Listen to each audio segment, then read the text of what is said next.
Assalamualaikum warahmatullahi wabarakatuh. Alhamdulillahirabbil alamin wa bihi nasta'inu ala umuri dunya waddin. Wassalatu wassalamu ala sayyidil mursalin sayyidina walana Muhammadin wa ala alihi wa ashabihi ajma'in. Amma ba'du. Teman-teman sekalian yang dimuliakan oleh Allah dimanapun kalian berada, semoga terus dalam keadaan sehat walafiat. Alhamdulillah hari ini kita masih diberikan oleh Allah umur, sedangkan kita tahu saat-saat ini di tempat kami sudah sering sekali dalam sehari itu mendengar berita orang-orang yang meninggal, ya. Tiada lain, mudah-mudahan Allah merahmati mereka-mereka yang wafat, dilapangkan kuburnya oleh Allah, keadaan mereka di kubur mereka, amin ya rabbal alamin. Salawat dan salam kita aturkan kepada baginda Rasulullah Muhammad sallallahu alaihi wasallam. Allahumma shalli wa sallim wa barik alaihi wa ala alihi, yang telah menganjurkan kepada kita untuk berpuasa Asyura atau 10 Muharram. Jadi kata Rasulullah sallallahu alaihi wasallam, setelah berpuasa Ramadan, puasa yang afdal itu adalah puasa di hari 10 Muharram. Dan setelah sholat fardu, yang utama sholat sunnah setelah sholat fardu adalah sholat malam, yaitu sholat tahajud.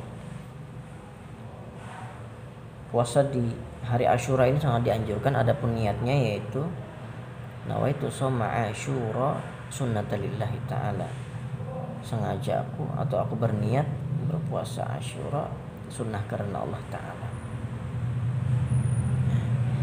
Baiklah teman-teman sekalian, adapun bahasan tentang hari Asyura ini merupakan request dari teman kita YouTuber, ya. Semoga ini menjadi pahala kebaikan buat diri saya dan teman-teman, ya. Semoga bermanfaat. Jadi saya mengutip dari kitab Irsyadul Ibad ila Sabilir Rasyad tentang hari Asyura tersebut. Ibnu Abbas radhiyallahu an berkata, ketika Nabi Shallallahu alaihi wasallam hijrah ke Madinah,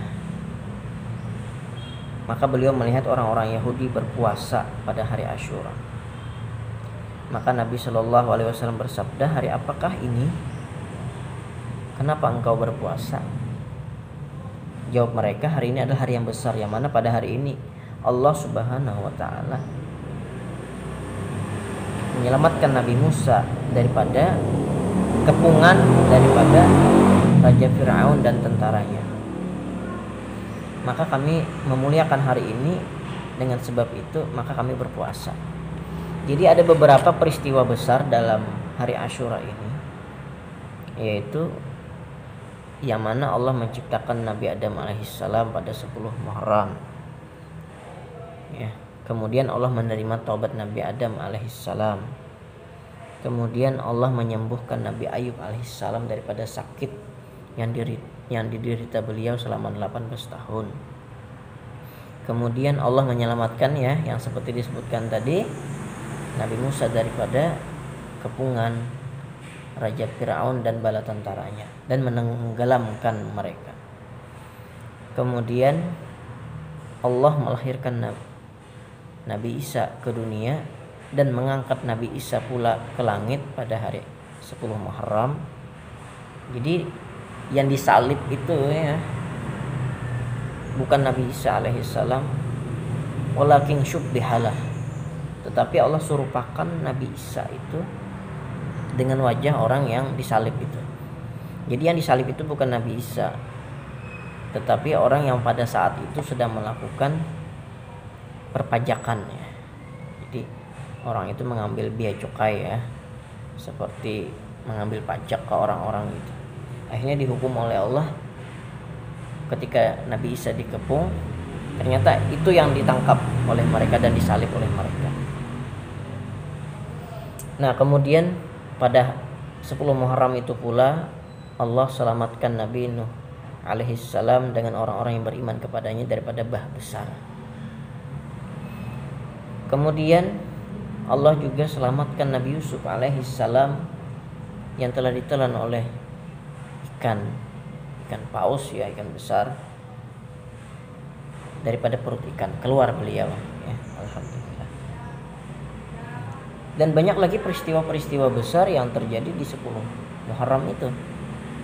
Dan ada satu peristiwa yang lumayan menyedihkan ya, yaitu syahidnya ya cucu Rasulullah Shallallahu Alaihi Wasallam, yaitu Sayyidina Husain di Karbala, Irak. Dibunuh, dibantai oleh orang-orang kafir. Nah, jadi teman-teman sekalian, banyak sekali peristiwa besar yang terjadi pada 10 Muharram atau hari Asyura. Asyura itu artinya 10 ya. Nah, baiklah.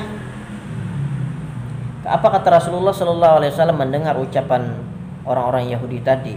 Panahnu ahaku wa aula bi Musa minkum fasamahu Rasulullah Sallallahu Alaihi Wasallam wa amara ashabahu bisaumi. Rawahu Syekhan. Maka kata Rasulullah, kami yang lebih berhak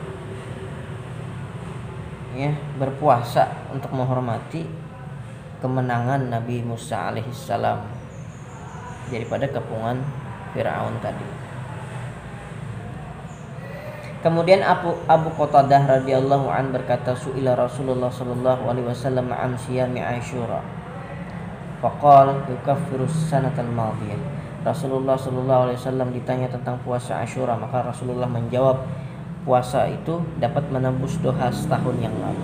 Alhamdulillah, ini jaminan daripada Rasulullah sallallahu alaihi wasallam, yaitu dosa kita diampuni setahun yang lalu.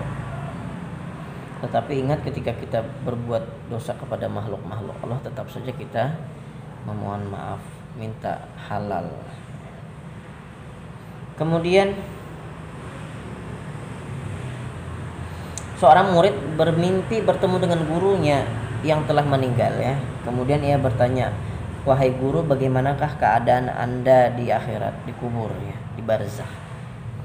Lalu gurunya menjawab, Tuhan telah mengampuni akan dosaku 60 tahun karena beliau berpuasa Asyura. Allah telah mengampunkan dosanya 60 tahun karena beliau mengamalkan puasa Asyura. Nah, kemudian Al-Yafi'i dan An-Nashiri dalam kitab Idah menerangkan yang istimewa pada hari Asyura ini adalah, yaitu pada hari itu dipuasakan oleh binatang buas dan serangga. Entahlah, saya belum pernah mencoba ini teman-teman ya. Cuman ini ada ulama yang meriwayatkan seperti itu, bahwasanya pada hari Asyura itu binatang-binatang pun seperti semut, serangga-serangga itu mereka tidak memakan ya, karena katanya nih Fatah bin Syukhruf, saya biasanya menghamburkan potongan roti setiap hari. Nah, jadi ini amalan yang bagus sih diamalkan gitu. Nah, yang tidak sengaja kita bersedekah kepada binatang, yang memang kalau bisa kita niatkan, ya Allah saya ingin bersedekah. Ya, seperti guru sekumpul itu, beliau selalu menaburkan gula setiap hari di muka rumah, sesendok. Niatkan untuk sedekah. Nah, ternyata pada hari Asyura semut itu tidak memakan. Kata beliau, kata Fatah bin Syukhruf tadi. Abu Musa Al-Madini meriwayatkan dari Abdullah bin Umar radhiyallahu an berkata, siapa yang puasa hari Asyura maka bagaikan puasa setahun, dan siapa yang sedekah di dalamnya juga bagaikan sedekah 1 tahun.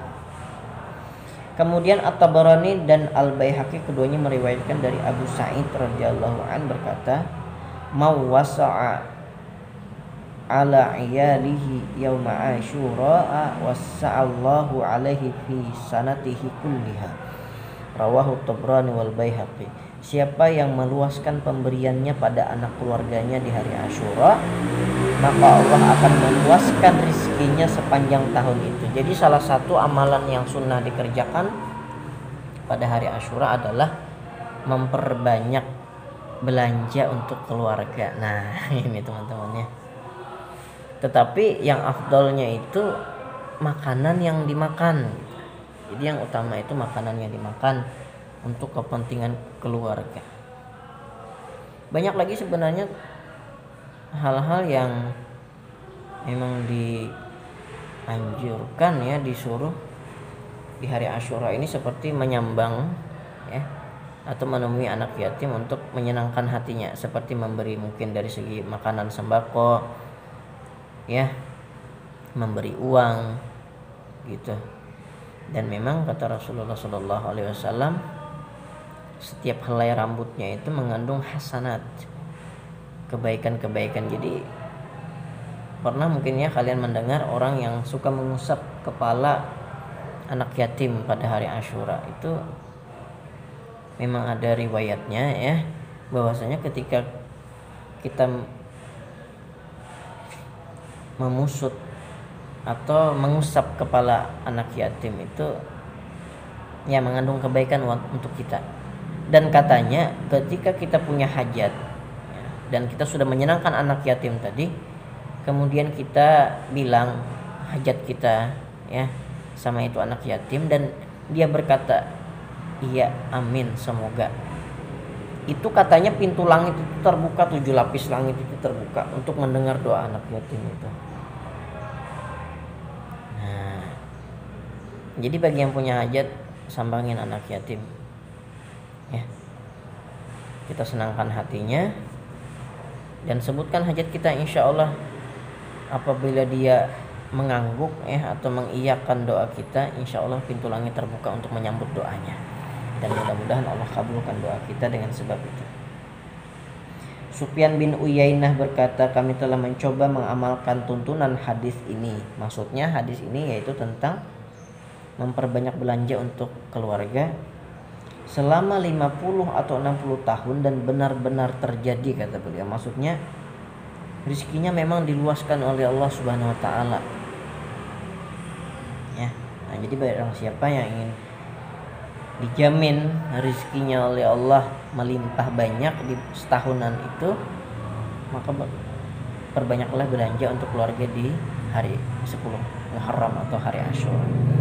Tapi dengan catatan ya tetap bekerja ya. Kalaunya tidak bekerja ya sulit lah juga ya, gitu ya. Harus secara logis juga kita kalau tidak bekerja ya tidak akan dapat. Maksudnya Allah permudah jalannya kita untuk meraih rezeki itu, insya Allah. Baiklah, di sini ada satu cerita, ada 2 cerita teman-temannya dalam kitab ini.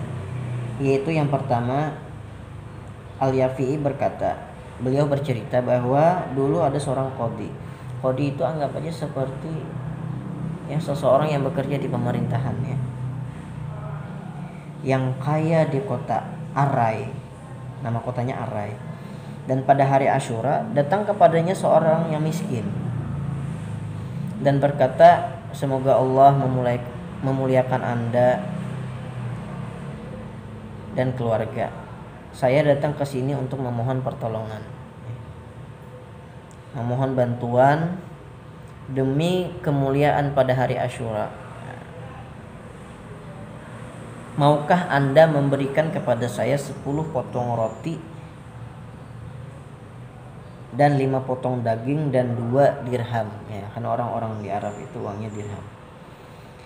Maka dijanjikanlah oleh orang tersebut, oleh seorang qadhi tadi, bahwasanya dia akan memberikan uangnya apa yang diminta tadi setelah zuhur. Didatangilah setelah zuhur, ternyata ditunda lagi, kata beliau nanti asar gitu. Setelah ketemu ditunda lagi nanti maghrib. Akhirnya ketika malam datang tetap dia sakit hati ya, pulang tanpa membawa apa-apa. Maksudnya hanya dijanjiin tapi tidak ditepatin. Dijanjiin mau dikasih sesuatu tapi tidak diberikan ya. Nah, kemudian dia berjalan di depan orang Nasrani yang sedang duduk di muka rumah. Lalu ia berkata, demi kemuliaan hari ini, maksudnya hari Asyura, berilah padaku sesuatu. Lalu kata orang Nasrani tadi, hari apakah ini? Kenapa dia membesarkan hari ini? Hari ini katanya adalah hari Asyura atau 10 Muharram. Nah, lalu orang Nasrani tadi berkata, apakah hajatmu? Apakah keinginanmu? Nah, akhirnya disebutkanlah, saya perlu roti, beberapa hal daging dan uang 2 dirham. Ternyata apa? Diberinya lebih daripada itu, ya. Orang Nasrani tadi memberi lebih dari apa yang menjadi hajat orang si miskin tadi. Yaitu 10 gantang dan daging dan 20 dirham. Jadi jauh daripada apa yang diminta. Dan berkata, "Ini untuk Anda dan keluarga Anda untuk menghormati hari ini," kata beliau. Maka pulanglah si miskin tadi dengan hati yang sangat gembira. Dan pada waktu malam, ternyata si Qadi yang saya katakan tadi, orang yang pertama kali diminta tadi tetapi tidak mengabulkan hajat si miskin tadi, bermimpi. Ya, ada orang yang berkata, "Angkat kepalamu," di dalam mimpinya kepada si Qadi tadi. Kemudian ia melihat sebuah bangunan yang indah, yaitu bata yang berlapis emas perak. Dan ada juga gedung lain yang dibangun daripada yakut merah, batu yakut merah, yang terang luar dan dalamnya. Lalu ia bertanya, "Wahai Allah, ya Tuhan, untuk siapakah kedua gedung itu?" Karena si Qadi tadi muslim, ya. Kemudian dijawab, "Sebenarnya tadinya untukmu." Nah, ini bukan suara Allah, ya, tetapi maksudnya ada suara di dalam mimpi. "Sebelumnya ini untukmu. Andaikan saja engkau menyampaikan hajat si miskin tadi, tetapi engkau menolak hajatnya, maka gedung itu berpindah tangan kepada orang Nasrani." Maka terbangunlah si Qadi tadi sambil mengeluh dan menyesal atas perbuatannya. Dan pagi harinya dia menemui si Nasrani tadi. Kemudian ditanyalah, "Apa yang Anda lakukan kemarin sehingga mendapatkan keutamaan yang begitu besar, ganjaran yang besar dari Allah melalui mimpi?" gitu. Dan diceritakanlah mimpi tersebut kepada orang Nasrani tadi. Setelah diceritakan, lalu si Qadi tadi berkata kepada si Nasrani, "Juallah amal itu padaku dengan 100.000 dirham." Maksudnya diganti oleh si Qadi tadi di dunia dengan uang 100 dirham. Lalu orang Nasrani tadi berkata, "Wahai Qadi, setiap amal yang diterima itu mahal harganya. Ya. Setiap amal yang diterima oleh Allah itu mahal. Saya tidak akan menjual itu dengan kekayaan sepenuh bumi ini pun sekalipun dunia ini diberikan kepada beliau." Lalu Qadi itu berkata, "Padahal Anda bukan muslim."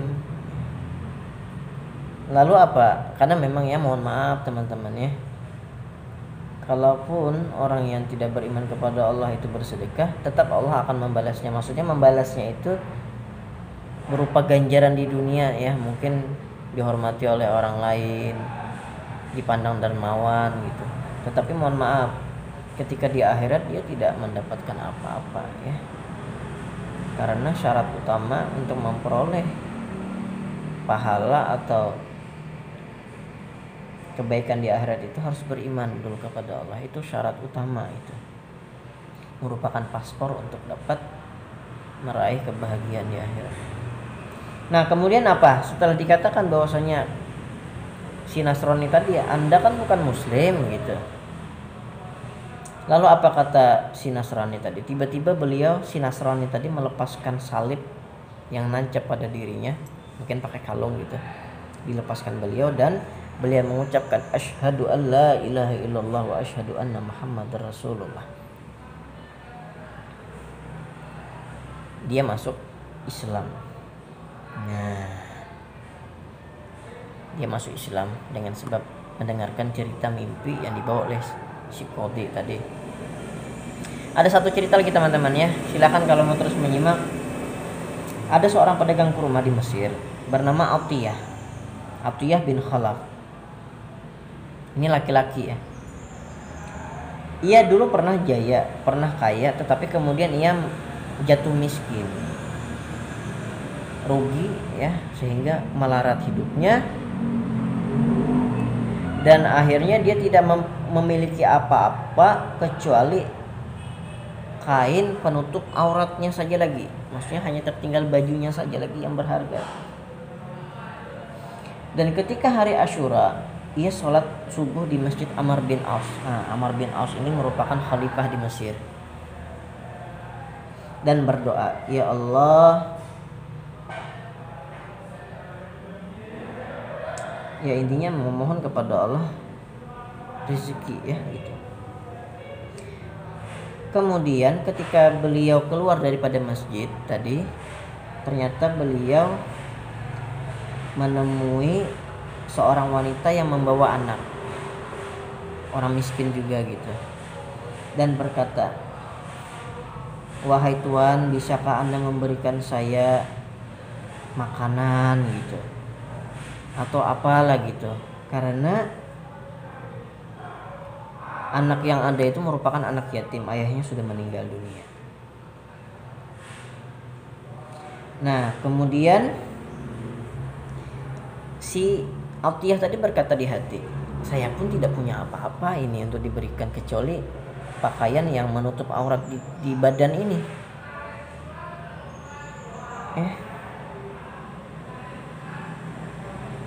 Nah kemudian beliau pulang ke rumah ya, dan memikirkan nih apa yang bakal dikasih. Kemudian dia biarkan ibu-ibu tadi untuk menunggu di luar dulu, dan dia masuk ke rumah untuk melihat apa-apa yang bisa diberikan kepada ibu yang miskin tadi. Kemudian dia terpikir untuk menyumbangkan atau mensedekahkan baju yang ada di badannya. Jadi dia berpikir untuk bisa menggunakan kain-kain sisa yang mungkin potongan-potongan kain gitu untuk bisa menutupi tubuhnya untuk sementara waktu. Akhirnya karena tidak ada yang bisa diberikan juga, beliau lepaslah bajunya, beliau buka jendela, dan beliau menyerahkan bajunya, silahkan diambil baju ini untuk keperluan Anda gitu. Dan dia tidak mau keluar lagi dari rumah setelah itu, karena dia tidak punya pakaian yang cukup untuk menutup auratnya ketika berada di luar, kecuali kain-kain tersebut hanya untuk sementara waktu menutupi tubuhnya. Nah kemudian si Atiyah tadi didoakan ternyata oleh yang meminta tadi, semoga Allah memberimu pakaian yang indah, pakaian surga gitu. Kemudian Atiyah yang mendengar ucapan doa tadi merasa senang sekali. Setelah pergi, si Atiyah tadi berpikir hanya untuk berzikir aja lagi sampai malam hari. Nah kemudian ketika malam dia termimpi melihat bidadari yang sangat cantik dan membawa apel di tangannya yang sangat harum, apel tadi. Lalu ia menyerahkan apel itu kepada Atiyah, dan ketika dibelah ternyata buah apel tadi di dalamnya terdapat perhiasan surga, yang mana ya mungkin emas gitu ya, yang mana harganya itu ya mungkin lebih mahal daripada dunia seisinya, saking indahnya. Nah kemudian lalu bidadari memakaikan dia pakaian yang indah, dan bidadari tadi duduk di pangkuannya ya. Kemudian Atiyah bertanya, siapakah kamu? Maka dijawab oleh bidadari tadi, aku adalah Asyura, istrimu di surga. Lalu ia bertanya, dengan apakah aku mendapatkan kebaikan ini, maksudnya hal yang luar biasa ini? Lalu dijawablah oleh istrinya tadi, yaitu dengan sebab doa janda anak yatim tadi. Nah kemudian setelah itu dia terbangun daripada tidurnya dan sangat gembira, dan di sekelilingnya itu masih tercium bau harum. Maksudnya bawaan mimpi itu ya antara sadar dan tidak, nyata sekali, karena mimpi itu yang memang membawa pesan kepada kita tuh terkadang kita masih ingat di siang harinya. Kalau yang hanya sekedar bunga tidur itu tidak beringat apa-apa biasanya kita setelah bangun ya. Kemudian beliau mengambil wudhu dan sholat syukur 2 rakaat. Dan setelah sholat dia berdoa kepada Allah sambil melihat ke langit, ya Allah, bila impian itu benar, dan itu benar istriku, maka segeralah ambil ruhku, kata Atiyah tadi. Maka setelah selesai berdoa, Allah Subhanahu wa taala mengabulkan doa beliau dan Allah mewafatkan dia, dan kembalilah ruhnya ke dalam surga Darussalam. Nah, itulah cerita tentang orang-orang yang membesarkan, memuliakan, dan suka beramal sedekah di hari Asyura. Mudah-mudahan Allah berikan kemampuan kepada kita untuk melakukan kebaikan-kebaikan di hari Asyura. Dan bukan hanya di hari Asyura kita melakukan kebaikan itu, mestinya di hari-hari lain pun juga seperti itu. Tetapi untuk mengagungkan pada hari 10 Muharram, hari Asyura ini, kita lakukan lebih daripada hari-hari biasanya. Ini yang saya dapat saya sampaikan. Mohon maaf atas segala kekurangannya. Semoga Allah mengampuni dosa-dosa kita yang lalu. Amin ya Allah ya Rabbal Alamin. Akhir kata, wassalamualaikum warahmatullahi wabarakatuh.